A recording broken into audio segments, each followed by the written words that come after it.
It didn't pass on the message that really it was numbers that counted. However good your tank is, if you're swamped by larger numbers, you're going to lose.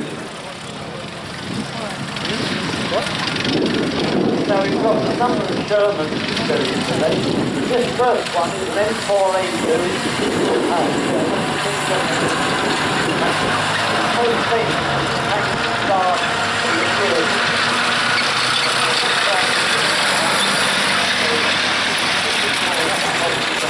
We do this to happen in some kind of reliable automation.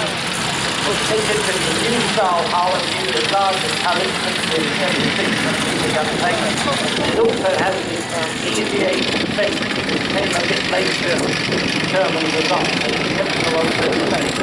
We said tank slowly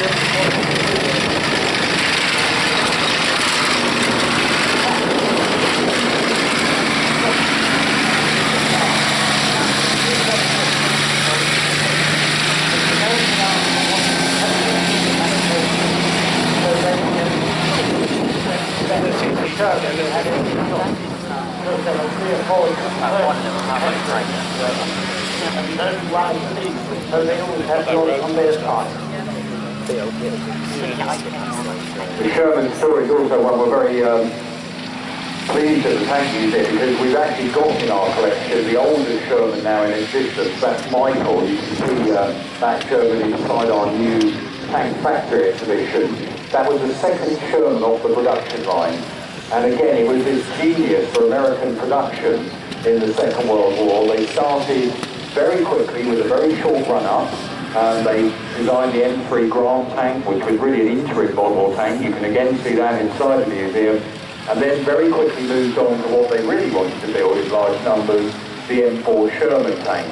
And they made so many of them. That was one of the reasons why they had so many different engines. They just couldn't build enough of one particular type of engine. The Sherman ended up with about 4 varieties of engines. And you're going to see now another example of the Shermans coming on. This one, Lucy Sue, is a privately owned Sherman. And again, it shows some of those different characteristics. It's got the shorter, earlier war 75mm gun. The one that's on the mound in the middle of you, the Fury tank, has got the later war, higher velocity 76mm gun. So that's going to be doing the size of the whole of the barrel, but that higher velocity longer gun had much more punch behind it. One of the things about the Germans, when the British counted was what we lived in up with the fuel version stack.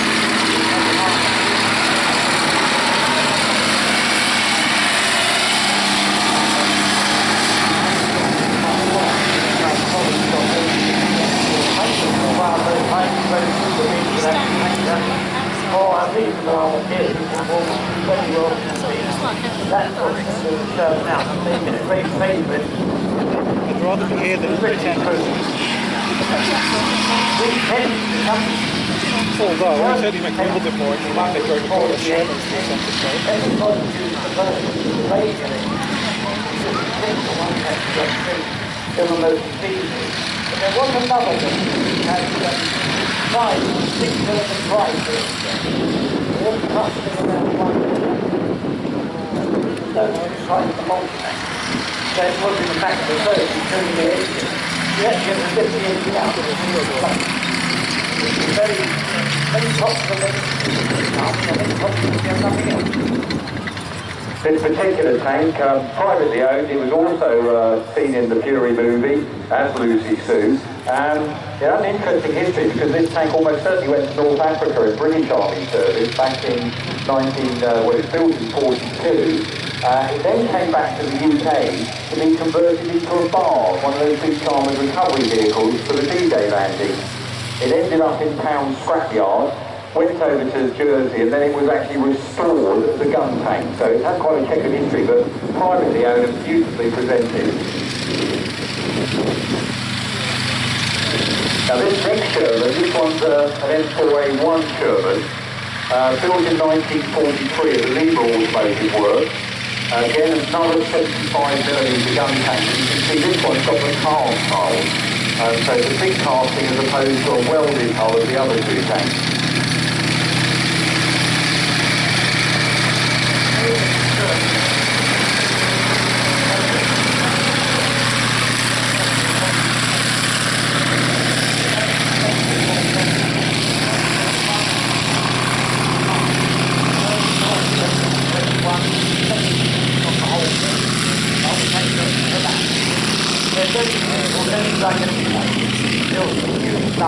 Germans, but most of the things they will be immediately advanced. Whereas I think they space in the Second World War. Probably outclassed by some of the more powerful German tanks. But they set something that they used to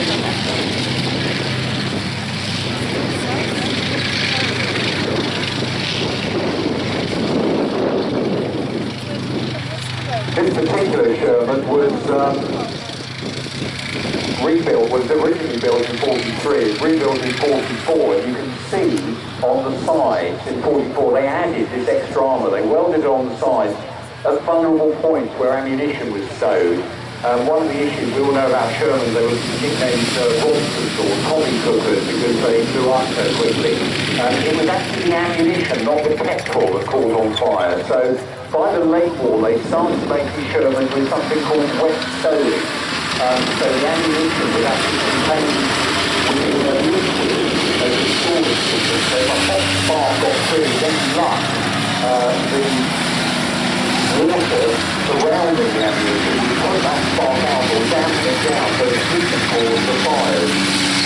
Specifically, it didn't work. If you were hitting a Sherman that had wet stowing, not really much comfort for the crew, you tended to lose less crew members in action than if you were in a normal, traditionally stowed Sherman tank.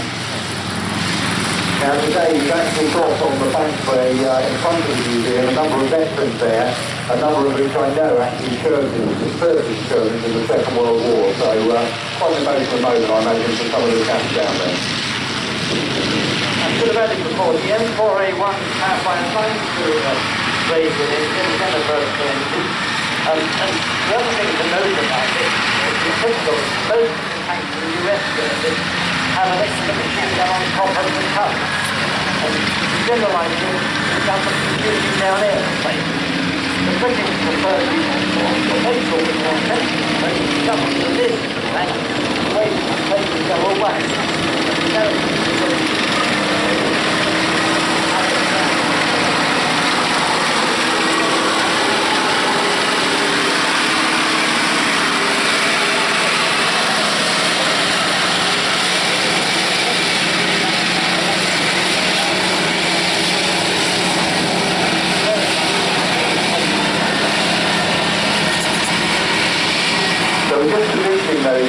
Because they'll be taking part in our battle shortly, and they need to be in a slightly different position from where all the other vehicles are coming from.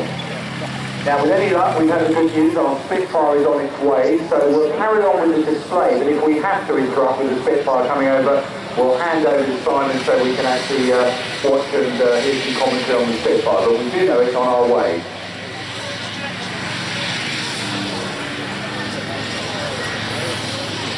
You know where the Spitfire came from?